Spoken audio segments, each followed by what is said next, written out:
ஹல்லேலூயா. கர்த்தரும் உலக இரட்சகருமான இயேசு கிறிஸ்து நாமத்தினாலே உங்களை யாவரையும் வாழ்த்தி வரவேற்கிறேன்.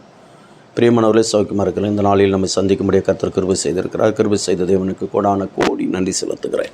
நீங்களும் நன்றி செலுத்துங்க. இன்று மாலை 6:30 மணிக்கு அமாவாசை கூட்டம் நடைபெறாது. ஏன்னா நேற்றுக்கே அமாவாசை கூட்டம் நடந்து முடிந்துட்டு இன்றைக்கு கிடையாது. ஒருவேளை அன்பு தேவப்பை வர வேண்டும் என்று சொல்லி விருப்பம் உள்ளவர்கள் தயவுசெய்து வந்து ஏமாந்து போக வேண்டாம்.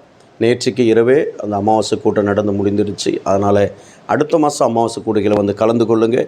தயவுசெய்து திரும்ப சொல்லுகிறேன், பாஸ்டர் இருப்பாங்க, சபையில் இருப்பாங்கன்னு சொல்லிட்டு வந்துடாதீங்க. நாங்கள் வெளி ஊழியத்துக்கு கடந்து போகிறோம். நேற்றுக்கே அந்த கூட்டம் நடந்து முடிந்துடுது. கர்த்தருக்கு மகிமை உண்டாகட்டும். கர்த்தர் அடுத்த கூட்டத்தில் எங்களை கொண்டு வந்து ஆசீர்வதிப்பாராக. ஆமென். இந்த நாளிலும் கர்த்தருடைய வார்த்தை சங்கீதங்களின் புஸ்தகம் 26வது சங்கீதம் 9வது வசனம்.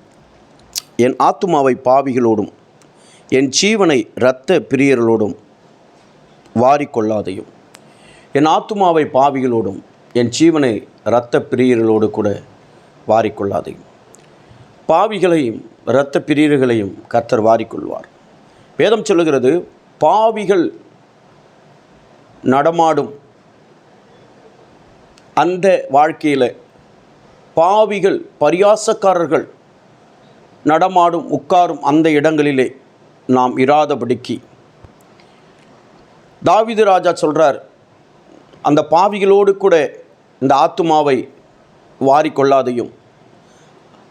அந்த இரத்த பிரியர்கள் ஏதாவது செய்யணும், யாராவது அடிக்கணும், யாராவது கொலை பண்ணணும், யாராவது ஏமாற்றணும், யாராவது கண்ணீர் சிந்த வைக்கணும், அப்படிப்பட்ட மக்களோடு கூட என்னை வாரிக்கொள்ளாதையும், அப்படிப்பட்டவர்களோடு கூட என்னை இணைக்காதையும். எவ்வளோ ஒரு என் அன்பு தேவப்பிள்ளை கரிசனை அந்த தாவீது ராஜாவுக்கு. என்னைக்காவது நமக்கு அந்த கரிசனை வந்துருக்குதா? இந்த ஆத்துமாவை குறித்து அந்த ஏக்கம் வந்திருக்குதா? நம்முடைய ஜீவனை குறித்து அந்த ஏக்கம் வந்திருக்குதா? என்னைக்கு செத்தாலும் சாவு தானே, என்னைக்கு பண்ணாலும் இந்த உலகத்தில் ஒரு நாளில் மறிக்க தானே போகிறோம் அப்படின்னு சொல்லிட்டு நம்ம என்ன பண்ணுறோம்?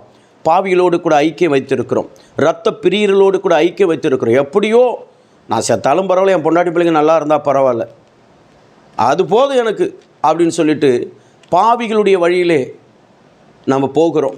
இரத்த பிரியர்களோடு கூட நம்ம போய்கிட்டு இருக்கிறோம், வாழ்ந்துக்கிட்டு இருக்கிறோம். இன்றைக்கு கூட பாரு, ஆலயத்துக்கு போயிருக்க மாட்டோமே, ஃப்ரெண்ட்ஸு கூட எங்கேயாவது சுற்றி இருப்போம், ஏதாவது சொந்த காரியமாக போயிருப்போம். எதை நீ சாதிக்க போகிற?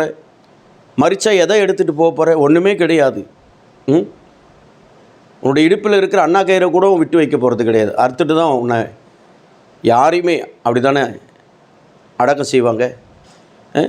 இருக்கிற இந்த கொஞ்ச காலத்தில் இந்த ஆத்துமாவை பாவிகளுடைய வழியிலே விட்டுடுற, இந்த ஜீவனை இரத்த பிரியர்களுக்கு ஒப்பு கொடுத்துட்ற. அப்போ நாளைக்கு உன் ஆத்துமாவும் அந்த பாவி என்கிற அந்த நிலைமையில் தான் போகும். உன்னுடைய ஜீவனும் அந்த இரத்த பிரியர்கள் எப்படி மறிக்கிறார்கள் அப்படி தான் உன்னுடைய ஜீவனும் போகும். யார் இதற்கு காரணம்? நீதானே. ஆகையால் என் அன்பு தேவப்பிள்ளை, ஆத்துமா விலையேற பெற்றது. இந்த ஆத்துமாவை இயேசுவுக்கு ஒப்புக்கொடு. கர்த்தர் கொடுத்த ஜீவனை கர்த்தருக்காக ஒப்பு கொடுத்து வாழ். அதனாலே உன் ஜீவன் பாதுகாக்கப்படும். செபிப்போமா? மகா இரக்கமும் கிருபை நிறைந்தவர்கள் எல்லாம் ஆண்டவரை நன்றியோடு துதிக்கிறோம். இந்த நாளில் எங்களோடு கூட பேசின வார்த்தைகளாக ஸ்தோத்திரம்.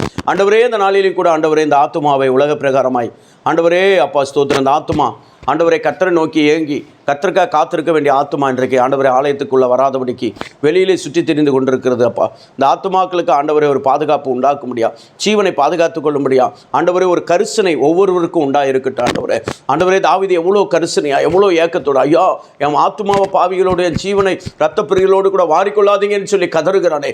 அப்படிப்பட்ட ஆண்டவரே கதறுதல், அப்படிப்பட்ட ஆண்டவரே மனதுருக்கம் ஆண்டவரே ஒவ்வொருக்கும் ஆண்டவரே உண்டாயிருக்க வேண்டுமா செபிக்கிறேன். பெரிய காரியத்தை இயேசு சுவாமி இந்த நாளிலும் பிறந்தநாள் திருமணம் கொண்டாடுகிற ஒவ்வொரு அன்பு பிள்ளைகளுக்கு ஆட்சேபிக்கிறேன். ஒவ்வொரு அன்பு பிள்ளைகளை பிதா குமார பரிசுத்தாவின் நாமத்தினால் நான் வாழ்த்தி ஆசீர்வதித்து நான் ஜெபிக்கிறேன். இயேசப்பா உம்முடைய கரத்தில் ஒப்புக் கொடுக்கிறோம். தகப்பனே, ஒவ்வொரு ஊழியர்களுக்காக ஜெபிக்கிறேன், சபைகளுக்காக, சபை மக்களுக்காக ஜெபிக்கிறேன். ஆத்துமா மேல் கரிசனை உள்ளவர்களாக இருக்கட்டும். இயேசுவின் நாமத்தில் ஒப்புக் கொடுத்து அர்ப்பணித்து ஜெபிக்கிறேன்.